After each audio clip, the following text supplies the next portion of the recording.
بسم الله الرحمن الرحيم. الحمد لله رب العالمين، والصلاة والسلام على أشرف الخلق أجمعين، سيدنا محمد وعلى آله وأصحابه والتابعين ومن تبعهم بإحسان إلى يوم الدين. السلام عليكم. Chers frères, chères sœurs, nous allons aujourd'hui vous présenter un fait religieux extraordinaire, relevant de la mission divine de la fin des temps, qui sera conduite par le nommé Al-Imam al-Mahdi. Qui est Al-Imam al-Mahdi? D'abord, le terme Al-Mahdi signifie le bien guidé. Il s'agit d'un titre attribué à l'imam qu'Allah subhanahu wa ta'ala guidera dans sa mission de sauvetage de l'humanité. L'imam al-Mahdi est un personnage religieux qu'Allah enverra à la fin des temps, Akhir Zaman, pour sauver le monde. Ce faisant, il conduira les hommes sur le chemin de la lumière d'Allah subhanahu wa ta'ala, le chemin de la vérité. Il apportera en outre la paix et la justice dans le monde. À ce propos, le prophète Sayyidina Muhammad sallallahu alayhi wa sallam a fourni une description détaillée de l'imam al-Mahdi ainsi que l'époque précise de son avènement pour la réalisation de sa mission sur terre. Répondant aux questions qui lui sont posées sur le sujet, il décrira 4 faits majeurs qui caractérisent la période de l'avènement de l'imam al-Mahdi. Évoquant le premier fait, le prophète expliquera qu'il correspond à l'apparition de la généralisation de la corruption dans tous les secteurs de la vie dans le monde, tels que le commerce, les entreprises, les services administratifs, les affaires publiques, etc., etc. Le second fait se rapporte à la prédominance de l'injustice dans les rapports entre les personnes à travers le monde. En d'autres termes, lorsque l'injustice dominera la justice dans le monde, dans les sociétés humaines, entre les personnes, entre les États, ainsi qu'aux différents niveaux de pouvoir. Lorsque la persécution des musulmans dans le monde arrivera au point que certains parmi eux seront tués sans savoir le pourquoi, ce sera un signe évident de la venue de l'imam al-Mahdi selon le prophète Mohammed sallallahu alayhi wa sallam. Cette prophétie peut aisément être constatée aujourd'hui dans les conflits armés en cours dans les pays musulmans, pendant lesquels des innocents sont tués, parfois avec leur famille, sans connaître la raison de leur mort.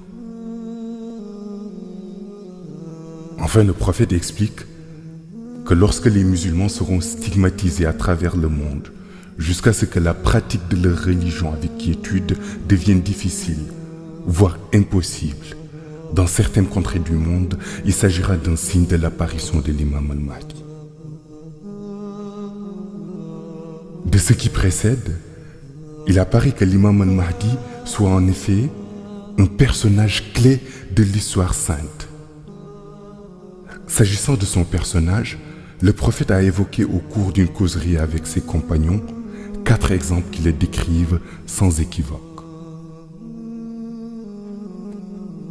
Les premières caractéristiques de l'imam al-Mahdi concernent sa filiation. Le prophète explique à ce propos que l'imam al-Mahdi portera le même nom que lui, c'est-à-dire Mohammed. Son père aura le même nom que celui du père du prophète, c'est-à-dire Abdallah. Poursuivant les explications, le prophète déclara que l'imam al-Mahdi sera son descendant, son petit-fils. Aussi, il précisera en disant que le père spirituel de l'imam al-Mahdi sera issu de ses descendants, ce qui fera de lui un shérif authentique. À ce propos, notre vénéré cher expliquera qu'il est plus difficile d'être shérif selon une filiation de lumière spirituelle que de l'être par le lien familial biologique. Deux autres marques distinctives de l'imam al-Mahdi seront révélées par le prophète. Il s'agit premièrement d'une cicatrice qui se trouve sur sa joue, en dessous de son œil gauche, dont la forme rappelle celle d'une feuille de myrte. La seconde correspond au tampon ou sceau prophétique, identique à celui qui se trouve sur l'épaule gauche du prophète. Ce dernier précisera aussi la position du tampon qui se trouve situé sur l'épaule gauche de l'imam al-Mahdi. Dans le même ordre d'idée, Sayyidina Ali ibn Abu Talib déclare un jour que son fils Hassan, qu'il a eu avec son épouse Fatima, fille du prophète, fait partie des grands salihin, grands vertueux de l'islam.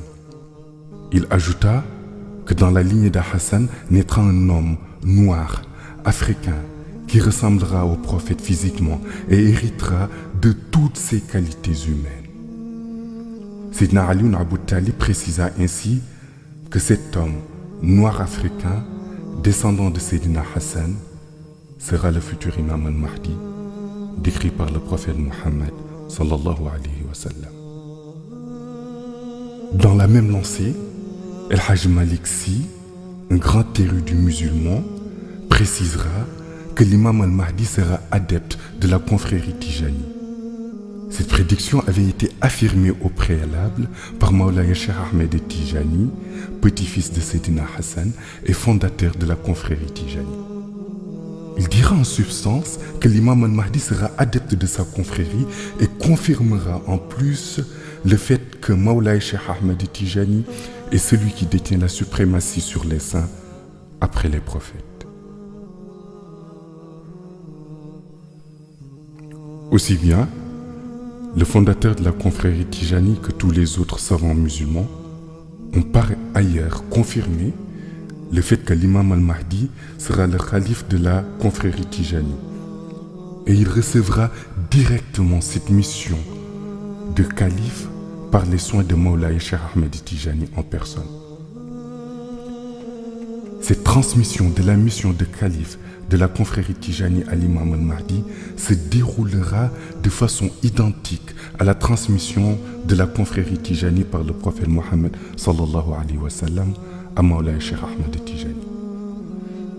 Pour rappel, le prophète avait transmis le flambeau de la confrérie à Mawlaya Cheikh en plein jour dans le désert de Samroun en Algérie.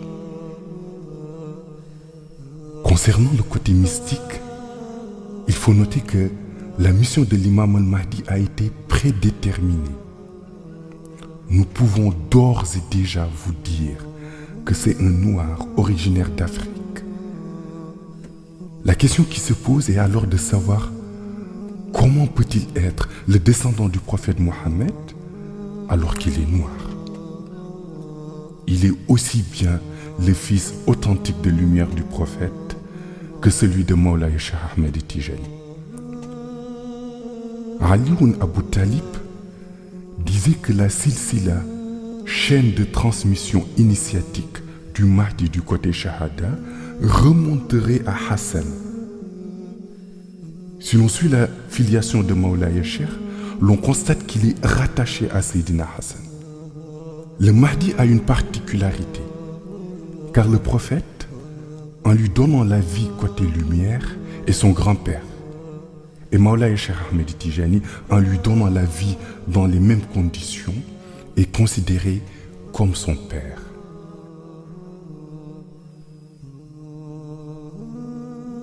À propos de la naissance sur le plan spirituel ou de la lumière, il faut savoir qu'il existe 3 étapes d'existence des saints, dont les 2 précèdent leur naissance sur terre. Le premier est l'étape Nourani, existence lumineuse. De ce fait, les awliyas d'Allah peuvent vivre des milliards d'années sous cet état d'être lumineux au monde ghaib en faisant du zikr. La deuxième étape est l'étape Rouhani, existence en tant qu'esprit, qui fera passer cette lumière en une âme qui pourra ultérieurement naître ou non. Si Allah subhanahu wa ta'ala décide que cette personne va naître sur terre, c'est cet esprit qui fera entrer dans le corps du nouveau-né, et cette étape constitue la troisième étape, ou l'état insaniyu, naissance de la personne en tant qu'être humain.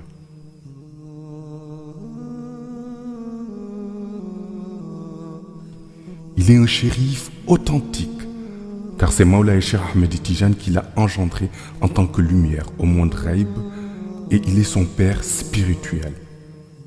Il est donc descendant du prophète sur le plan spirituel, car Mawlaï Cheikh Ahmed Tijani est le fils spirituel du prophète Mohammed sallallahu alayhi wa sallam. Selon les révélations du prophète, consignées dans les livres, l'endroit où habitera le Mahdi est entouré d'eau. Il vivra donc dans une presqu'île, ce qui revient à dire qu'il aura une ville qui lui sera dédiée. Lorsque sa mission débutera, il sera toujours accompagné par le Ruh ou l'âme de Cheikh Omar Foutiyou Tall. Au moment où il apparaîtra, c'est-à-dire au moment où le monde entier le reconnaîtra en tant qu'Al-Mahdi, il sera âgé de 40 ans, à l'instar du prophète Mohammed sallallahu alayhi wa sallam lorsqu'il a débuté sa mission. À 45 ans, il dominera la majeure partie du monde musulman, à l'exception d'une infime partie. Tout au long de sa mission, il confirmera la position de Mawlaï Cheikh Ahmed Tijani en tant que Khatmiya et Katmiya du prophète. Il sera l'imam de son temps. Il récupérera l'ensemble des turuq encore vivantes dans le monde soufi pour les mettre au service de l'unique tariqa qu'il dirigera et confirmera aussi sa suprématie vis-à-vis des autres. Il s'appellera Mohammed. Son père dans le monde Shahada portera le même nom que celui du père du prophète qui est Abdallah. Il sera adepte de la tariqa Tijani. Il bénéficiera des mêmes prérogatives que Mawlaï Cheikh lorsque le prophète est venu lui remettre les rênes de la tariqatul Haq. Ce qui veut dire que l'imam Mahdi recevra le werd de Tijani de la main de Mawlaï Cheikh sans aucun intermédiaire. Il aura une cicatrice qui ressemble à une feuille de myrte sur la partie gauche de son visage, en haut des pommettes, presque à la hauteur de son œil gauche. Sur son épaule gauche, à l'instar du prophète, sera apposé le sceau de la prophétie. L'imam al-Mahdi est-il un prophète? Non, il n'en est pas un. Il peut être considéré comme un qutb, grand pôle, car c'est le ruh ou l'âme de Khaous qui a été introduit dans la personnalité du qutb. Al-Mahdi en personne est un qutb, dans le corps duquel Allah subhanahu wa ta'ala a inséré la lumière de Khaous, qui est le titre de Al-Mahdi. De ce fait, l'appellation Al-Mahdi est en réalité un titre, et il signifie le bien guidé. Qui donc guide le Mahdi? C'est le Wahyu. Explication.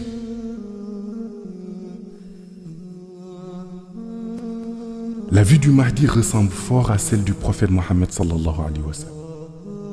Tout d'abord, nul ne peut prétendre avoir enseigné au Mahdi une quelconque science ou connaissance mystique.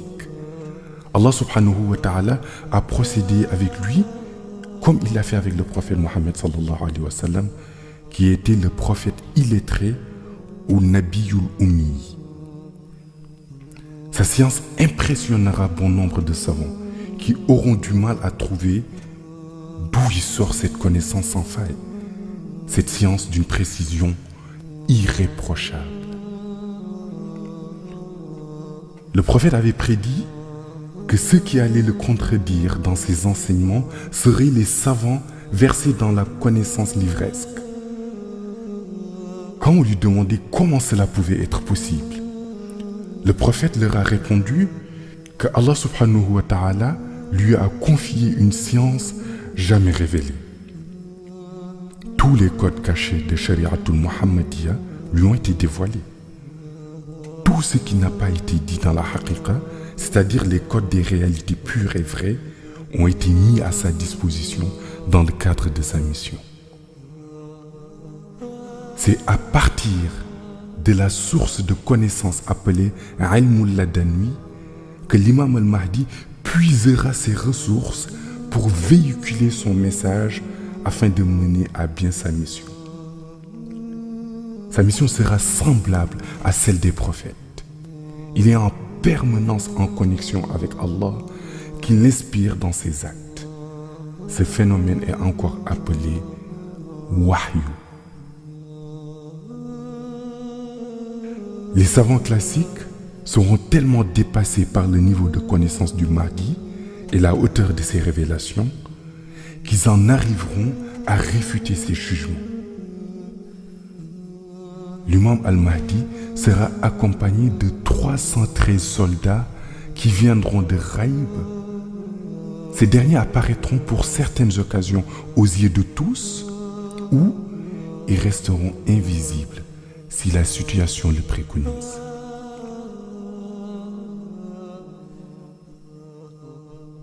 Certains pensent que l'imam al-Mahdi sera un cavalier sur son cheval, prêt à livrer des guerres. Ils se trompent, car le Mahdi ne livrera aucune guerre. Vu le contexte géopolitique mondial, vu le niveau d'armement des États, il serait réellement incongru de voir l'imam al-Mahdi chevauchant un cheval pour combattre les inégalités et rétablir l'ordre divin. Son arme principale sera le secret de Kun Fayakun qui lui sera donné par Allah subhanahu wa ta'ala. Ce secret lui permettra de gouverner le monde. Grâce à cela, il neutralisera les armes les plus puissantes, bombardiers furtifs, drones, satellites, armes nucléaires, détenues aujourd'hui par les grandes puissances. Une de ses missions les plus importantes sera la conquête de la Mecque. Il deviendra le roi de ce pays. Il y siégera pendant 7 ans en tant qu'Amirul Mu'minin. À l'heure actuelle, il est impossible dans la conscience populaire qu'un noir, qui en plus est africain, soit à la tête d'un État comme l'Arabie Saoudite. Seul le secret de Kun Fayakun lui permettra de réaliser une telle prouesse. L'imam al-Mahdi aura la capacité de se métamorphoser. Il peut prendre l'apparence d'un arabe et revenir à son état naturel selon sa volonté. Il aura recours à ce processus de transformation entre Médine et la Mecque. Une fois qu'il accédera au pouvoir à la Mecque, des armées venant de toutes parts, et notamment de Syrie, tenteront de l'attaquer afin de le renverser et le sortir de la Mecque. Toutes les stratégies des ennemis seront déjouées. Les armées entières, après de rudes entraînements, tenteront de passer à l'offensive, mais elles seront toutes englouties par la terre qui s'ouvrira sous leurs pieds. C'est à ce moment-là que les Irakiens, les Turcs, les Iraniens, les Palestiniens commenceront à venir lui prêter allégeance et croiront en sa mission. Allah subhanahu wa ta'ala enverra un ange tel un héros entre la Kaaba et la Maqama Ibrahim qui déclarera avec une voix puissante ayant une portée très éloignée que l'imam al-Mahdi est le khalife de Dieu. Il demandera à tous de se ranger derrière lui et de suivre ses recommandations. Cet ange est en fait un nawamis, une espèce très particulière d'ange. L'imam al-Mahdi commencera véritablement sa mission. Des États comme la Turquie viendront lui prêter allégeance. Le Mahdi résidera 5 années à Jérusalem avec sa mosquée sacrée au Masjidul Aqsa. Il occupera l'esplanade des mosquées pendant ces 5 années.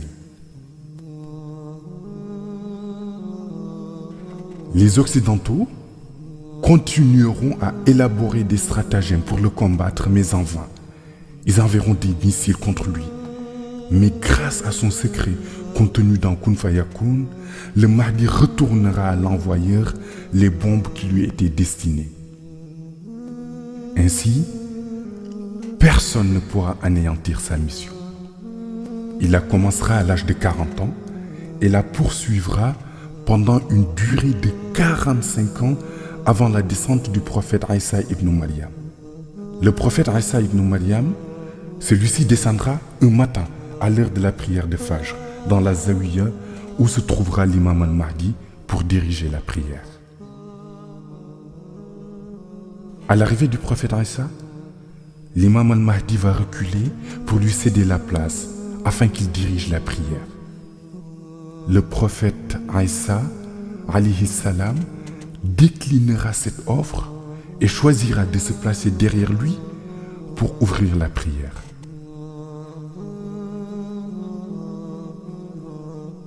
Après la prière de Fajr, l'imam al-Mahdi et ses disciples commenceront leur wazifa au moment où le prophète Isa ibn Maryam partira pour accomplir sa mission dans les églises à travers le monde. Le prophète Isa vivra encore 9 années pour terminer sa mission. Cependant, l'imam al-Mahdi vivra 7 ans après la venue du prophète Isa ibn Maryam. Ce faisant, ce dernier dirigera la communauté islamique pendant 2 ans après le décès de l'imam al-Mahdi avant de décéder à son tour d'une mort naturelle.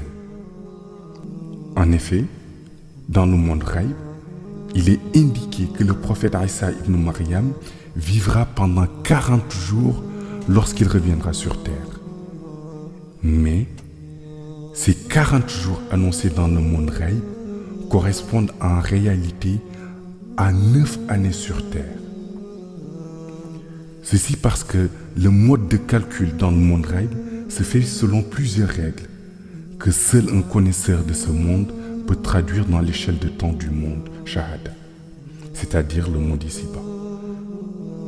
Après ces 9 ans que vivra le prophète Isa ibn Maryam pour terminer sa mission et sa mort à la 9e année, commencera l'Apocalypse. Nous précisons ici que leur mort à tous les deux sera naturelle. L'imam al-Mahdi dominera en effet le monde entier et sera connu de tous. Ainsi, toute personne qui se déclare être le Mahdi se discrédite lui-même.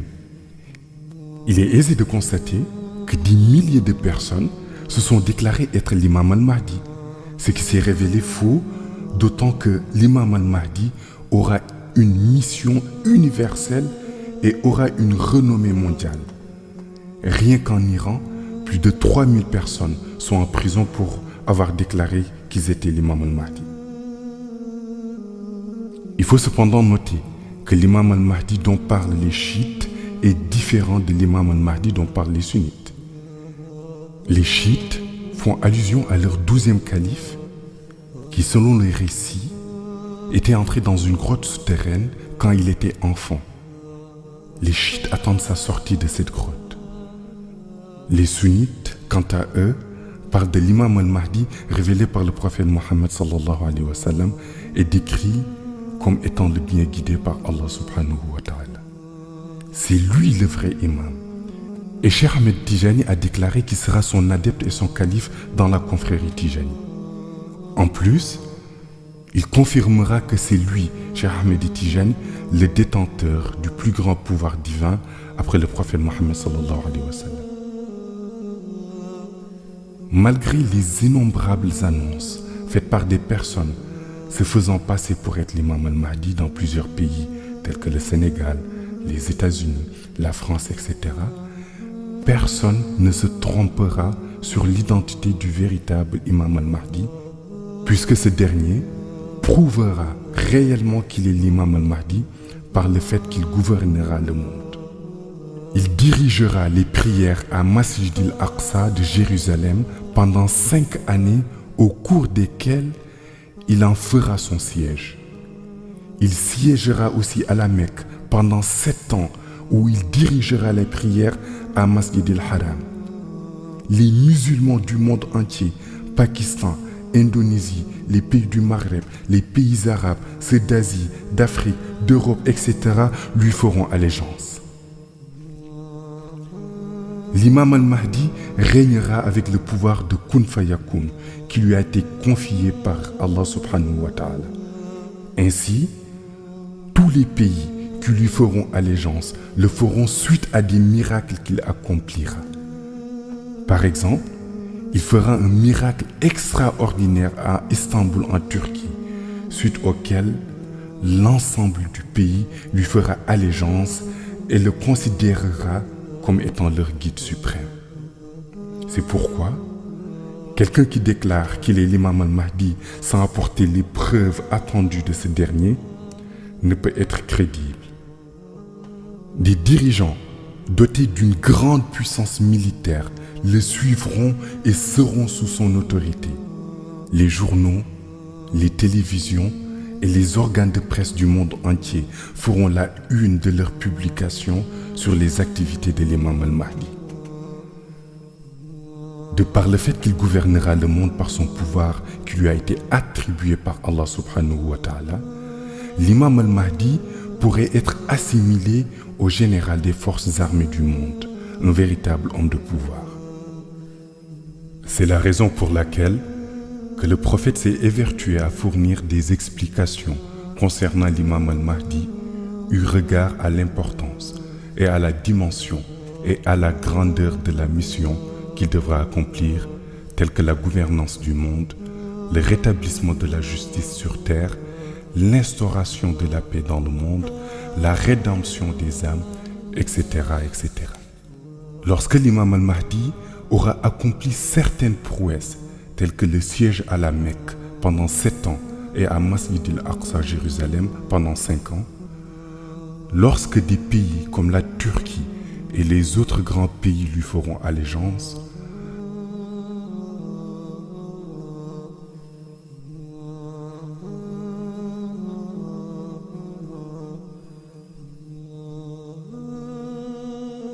alors Masih Dajjal va commencer à s'agiter pour contrer sa mission. Dajjal sera un homme d'État, premier ministre d'un pays d'une très grande puissance militaire et nucléaire. En plus, Dajjal sera détenteur d'un pouvoir qui ressemble à celui de l'imam al-Mahdi qu'Allah va lui attribuer. Cependant, le pouvoir de l'imam al-Mahdi sera supérieur à celui de Dajjal. Ainsi, Dajjal aura le pouvoir de tuer une personne et de le ressusciter, et il le fera en public pour montrer son pouvoir et impressionner les gens. En qualité de premier ministre et chef des armées de son pays, il aura sa mallette à code nucléaire, mais son pouvoir lui permettra de déclencher des tirs sans utiliser sa mallette, mais en utilisant son seul pouvoir. Dajjal sera aussi capable de neutraliser n'importe quelle arme. Avec son pouvoir et sa puissance militaire, il va s'engager dans une guerre à la fois psychologique et militaire contre l'imam al-Mahdi. Chaque fois que l'imam al-Mahdi sortira un pouvoir, Dajjal sortira à son tour un pouvoir similaire pour le contrer. Il parviendra d'ailleurs à détourner certains adeptes de l'imam al-Mahdi parce que soit ils ont peur de lui, soit ils sont impressionnés par son pouvoir. Certains iront jusqu'à le considérer comme étant le prophète Isa ibn Maryam alayhi salam, surtout à cause de la situation géographique de son pays qu'il dirige. Obnubilé par son pouvoir, Dajjal annoncera qu'il est lui-même Dieu. Lorsque Dajjal commencera à véritablement perturber la mission de l'imam al-Mahdi, Allah subhanahu wa ta'ala enverra le prophète Isa ibn Maryam qui descendra à l'heure de la prière du Fajr. Cet événement coïncidera avec la 45e année de la mission de l'imam al-Mahdi. Lorsque Isa sera venu et aura tué Dajjal, Isa ibn Maryam régnera pendant 9 ans. Il passera les 7 premières années en compagnie de l'imam al-Mahdi, au cours desquelles régneront la paix et l'opulence sur toute la terre.